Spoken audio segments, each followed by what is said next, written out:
Welcome to the life you crave. Simple and sustainable weight loss for women who have better things to do than diet. I'm your host, Leah Pinelli.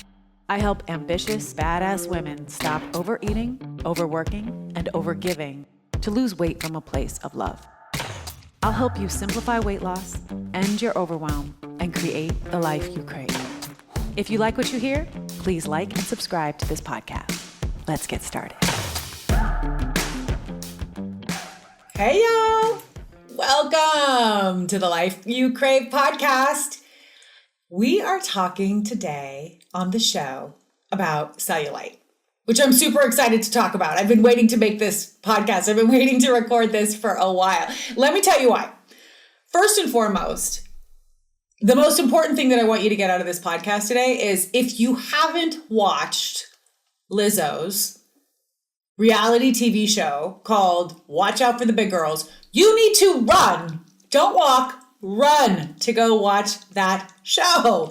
So I binge watched it a while back. I think I watched the whole season. I think there's just one season so far. And I binge watched that whole season on the first episode, on one weekend. And I cannot even tell you how good that show is. Now, and I am not somebody who watches a lot of TV.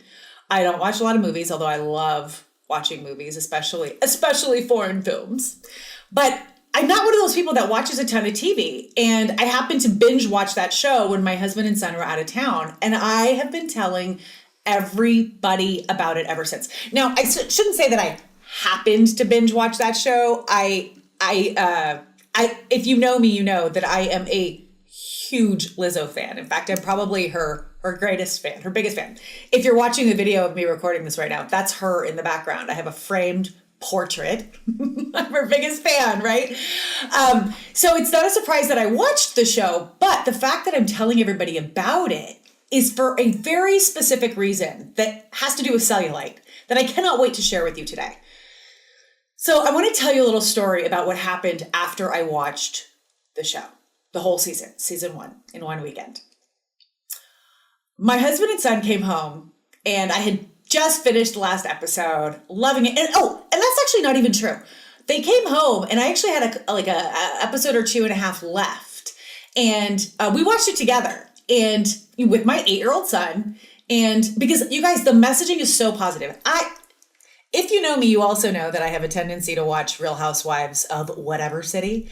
I don't ever let my son watch any of that with us or with me. I mean, that is something that I do on a rare occasion in total private because I don't want my son getting the message that that's what women are about, that this is what's important to women, that this is what's important about women. I watch it. It's very anti-feminist of me. Love the Real Housewives, but I'm also totally aware of how problematic that show is. And I don't want my 8-year-old to be influenced by it.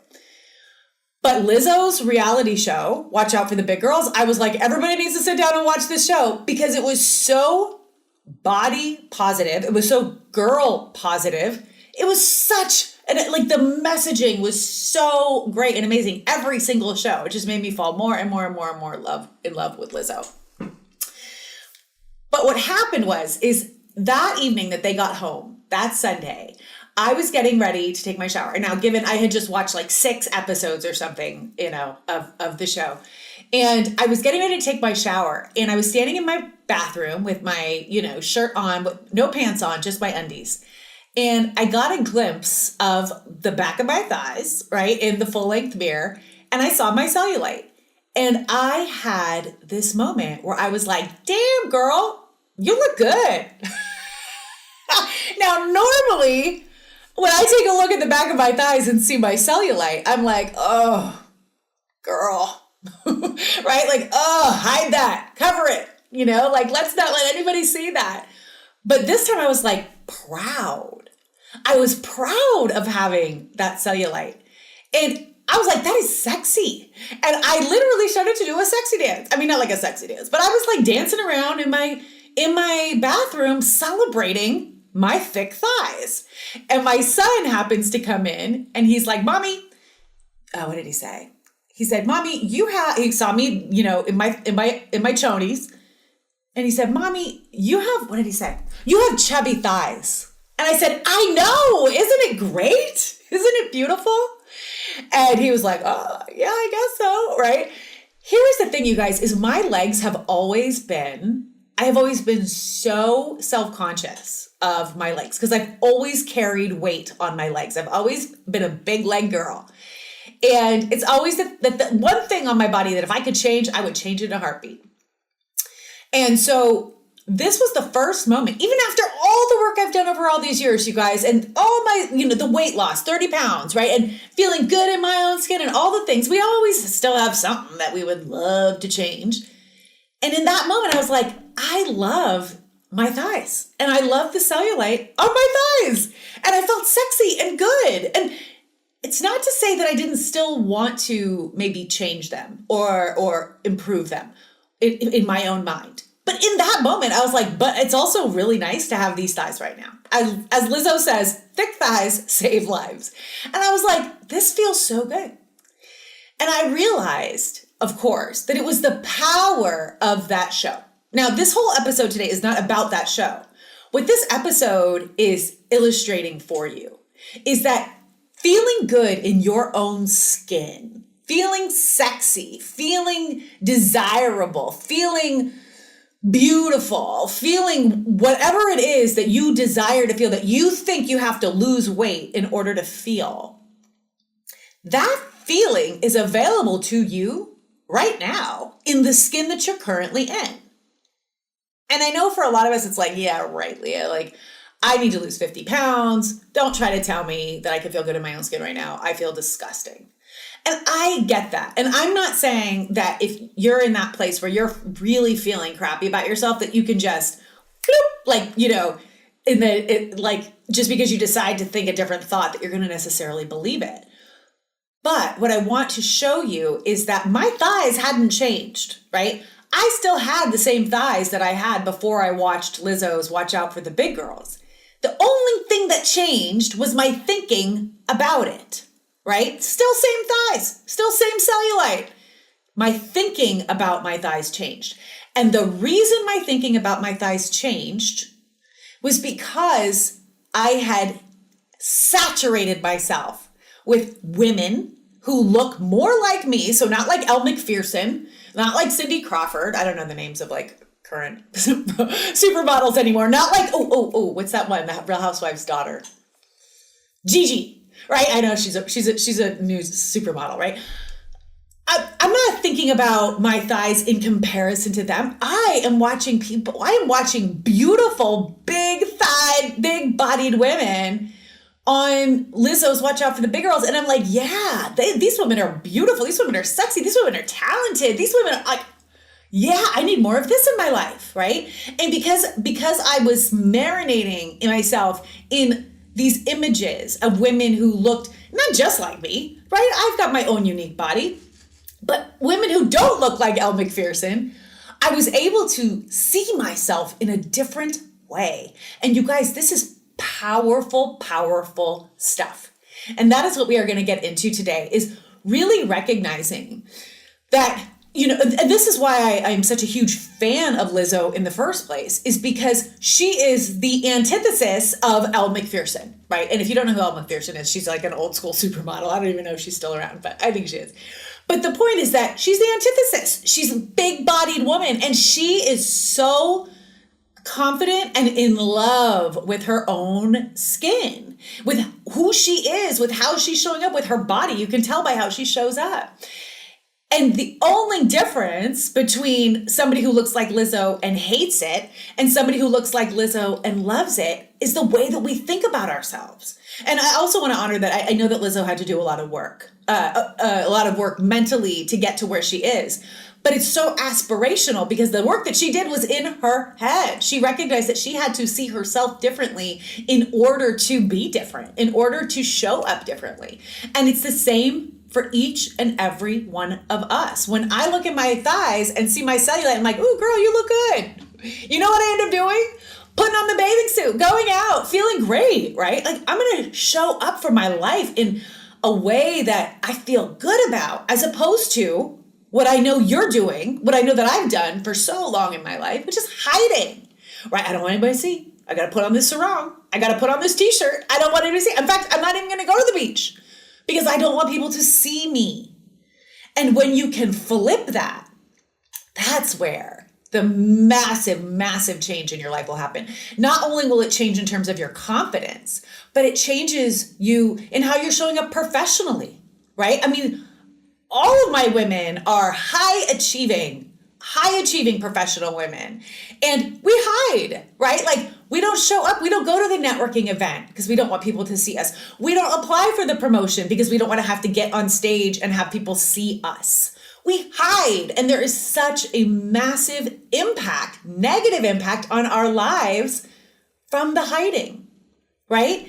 And if we can shift our thinking to embrace ourselves, celebrate ourselves, love on ourselves at every size, at every shape, at every bump, at every age, by the way, it will have a ripple effect that will positively impact your entire life, professionally, relationship-wise. Think about how you might show up differently with your romantic partner if you felt real good in your own skin. And I'm sure that your partner would like that too, right? Confidence is appealing. So it's about your thinking, you guys, because your thinking informs how you feel. And how you feel drives every action that you take. And that is why what you think matters. That is why the work that I do with women, or I should say now, the work that I do with the girls and the gays, because I have a couple of gay male clients now that I love. But the work that I do with my people, with my community, it always comes back to your thinking. Now, here's something that I want to say, something that my clients will often worry about. Is that they'll say, well, but if I like my thighs, if I like my tummy, if I like my bigger body, then I won't be motivated to lose weight. And I really want to lose weight. And here's where I want to invite you to think about this slightly differently. You don't need to hate where you're at to also want to change where you're at. So something that I tell my clients often is I'm from San Francisco. And I love San Francisco. Love San Francisco. But I also could want to live in Italy, right? Like maybe not forever, I don't know, but like I would love to live in Italy. And in fact, I did. I lived in Spain for a while. So you can love where you're at and also want to go somewhere else, want to try on something new, want to see if it fits you better. I know for me, having lost 30 pounds, I feel more at home in my own skin now than I did 30 pounds ago. I didn't feel at home. I didn't feel like me. And I think it has nothing to do with size. It has to do with what feels good to you, what feels right to you, what feels like home in your own body. And the only way you're going to know that is if you experiment with that, right? Is if you actually go to Italy and be like, do I like this? No, I don't. And so guess what? You can go back home. You can go to San Francisco, right? Or you can stay in Italy, or you could go somewhere else. But this analogy is to help you to understand that you don't have to hate yourself to want to lose some unwanted weight, right? You don't have to hate yourself to do it. You can actually love yourself all the way there. And pro tip, you'll actually get there faster if you love the entire process all the way through. If you love how you look. For me, when I was 30 pounds heavier, I didn't hate how I looked. I just didn't feel comfortable, right? What I hated was my relationship with food. I hated how much I thought about food, how much I thought about eating, how much I ate. It was my relationship with food that really bothered me. I could live with being 30 pounds heavier, but it was my relationship with food that bothered me. So I really want to make this clear that these are two different things that we're talking about. You can love the skin you're in and also want to improve your relationship with food. And if that's you, you should head over to leahpinelli.com and book a free chat with me so that we can talk about it, so that we can create a roadmap for you out of that misery of having that, contentious relationship with food, or that obsessive relationship with food. But if you also just want to lose some unwanted weight, you can love the skin you're in now. You can feel sexy in your dress now. You can feel good in your skin now and still lose weight. Why wouldn't you choose that? Why wouldn't you choose that, right? Like, let's feel good now. And I know why. Like I said, clients often say, well, because then I'm afraid I'm going to lose motivation to lose weight. No, you won't. You can still want to you'll still move to Italy if you really want to, and you can still love San Francisco, right? You can have both.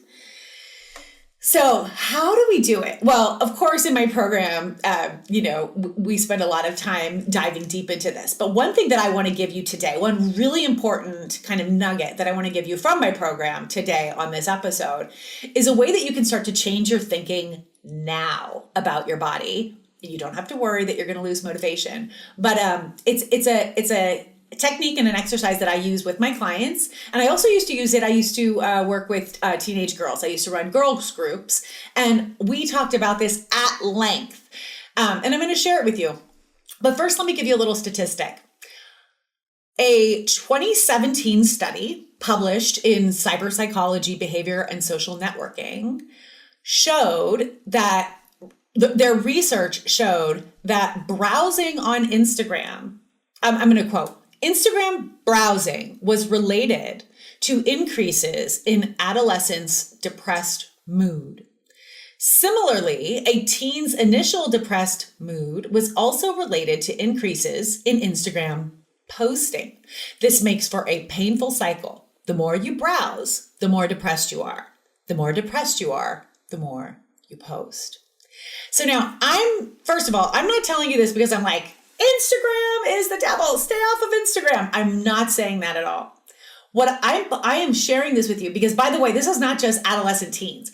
The research is done on adolescent teens because there's no research being done. Well, I shouldn't say no, but there's not much research being done on adults, females, or female identified folks. There is not much research being done there on the impact that consuming these images has on us psychologically. But there have been studies in the past. I don't have like a recent one but it's well established in the literature that when women look at magazines, we tend to feel worse about ourselves than after we've looked at like some kind of fashion magazine or women's focused magazine. We tend to feel worse about ourselves than we did before we started reading the magazine, before we started fingering through the pages. And it's the same thing with social media, especially with social media like Instagram, where there's a lot of self-comparison happening, right? A lot of negative self-image will come up for folks as you're looking at these idealized, stylized, airbrushed lives and people. And so the impact that this has on adolescent teens is well-founded, well-established in the literature, but it also impacts us with female adults, right? Like this is impacting us as well. And I don't just mean the social media. Yes, I mean the social media, but I also mean the magazines. I also mean everything that you are consuming from even the Real Housewives, right? I have to very much have a filter when I'm watching these shows to remind myself of the impact that these shows can have. And there's no layer of like ultimate protection, right? Like we are all impacted by this. The reason that this is so important is not to say that you should stop consuming these things that have these images of women that are potentially negatively impacting your self-image. But more importantly, you are countering.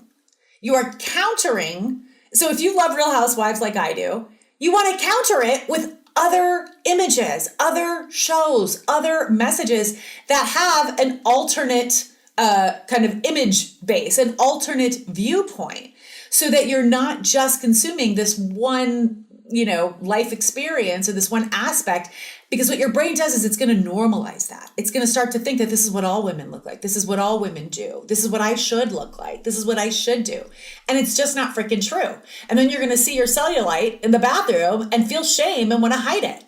Or you can inundate yourself, and I shouldn't even say inundate yourself, but just regularly expose yourself with body diverse humans and message diversity and really consume it, making it a point to really consume, being very intentional with your consumption so that your brain has some balance in there at the very least. And at best, you can stop consuming. I don't look at fashion magazines. And it's not because I can't handle it. It's not because I'm afraid of it. It's just because I don't want those images, surfing around my brain all day. I would much rather have images of, and let me share some examples.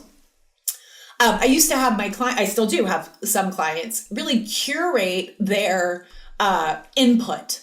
And what I mean by input is everywhere that you're getting information, whether that's from social media, whether that's your news outlets, whether that's magazines, whether that's who you're hanging out with, TV shows you're watching, movies that you're watching, all of it is input. It's information that your brain is processing. So becoming very intentional about what you let in. I know another coach who talks about the red velvet rope. She thinks of it as like a red velvet rope that like she's going to decide who gets to cross that red velvet rope. And she's very intentional at curating her input. And that's what I want to encourage you to do is be intentional about curating your input. And I'm going to give you a couple examples of how I personally curate my own input. One is I unfollow. I am like a very, very diligent unfollower. Like one of my favorite things to do is go onto social media and unfollow. Not because I don't love you, but I am very aware of when I'm looking at social media, how is it making me feel? Because there will be certain people that I look at on social media that I actually feel uplifted by. So I'm paying attention to my mood while I am, and this is intentional. I'm intentionally going on to do this. So there are people like, for example, well, of course, Lizzo. I'm going to follow Lizzo. I always feel good when I see Lizzo's posts. Always, right? I feel good. There's another woman, her handle is My Name is Jessamyn. That's Jessamyn. She's been around for a long time on Instagram. I love seeing her posts. I feel uplifted. Body Positivity Panda. I hope I'm remembering that handle right. Phenomenal stuff, right? Just beautiful women doing beautiful stuff that's like feels inspiring and uplifting. It does not feel like I am all of a sudden feeling less than. I'm feeling inspired and empowered by these women. So following people like that. Katie Wilcox is another one. I don't remember her handle, but if you just look her up, she's a quote unquote plus size supermodel. And there's also Ashley Graham as another one that I don't know that I actually follow her on social, but I love her. So I'm very intentional about curating my feed because that feed is literally feeding my brain, and that matters, right? Another one is the magazines that I subscribe to. I do subscribe to some magazines, but I don't typically subscribe to magazines that are all about a woman's appearance, right? I like to subscribe to magazines that make me think, like Bust. I love the magazine Bust. But also I like magazines that I can just flip through kind of mindlessly, like I love Oprah's O and Real Simple, and I love House Beautiful. I love to look at that, right? But I'm not getting a bunch of magazines. Like I recently subscribed to Women's Health for a specific reason. I was actually looking for a particular type of image for some clients for some vision boarding we were doing. But I don't love Women's Health. I don't know. There's nothing that I feel particularly inspired by that magazine. So I'm really tuning in and checking in with how I feel. And if you are a mom or a mentor to any girls, an auntie, a teacher, I strongly recommend that you advise young people to do the same thing, to just check in with themselves. I even used to do with my girls, like they would assess their general self-confidence and self-esteem before looking at a magazine or going on social media, and then they would do it again after. And they were shocked to see that it really does dip. It really does fall depending on what they're looking at. So really pay attention to that, because I want you dancing in your chonies, celebrating your cellulite, and feeling good in your own skin on your way to Italy. I don't want you in a pit of despair, hiding and holding yourself back in the world.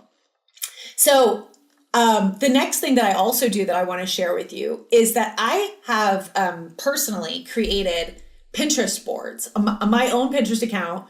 And in fact, I think that some of them are public. So you could probably find me on Pinterest and go see some of my boards.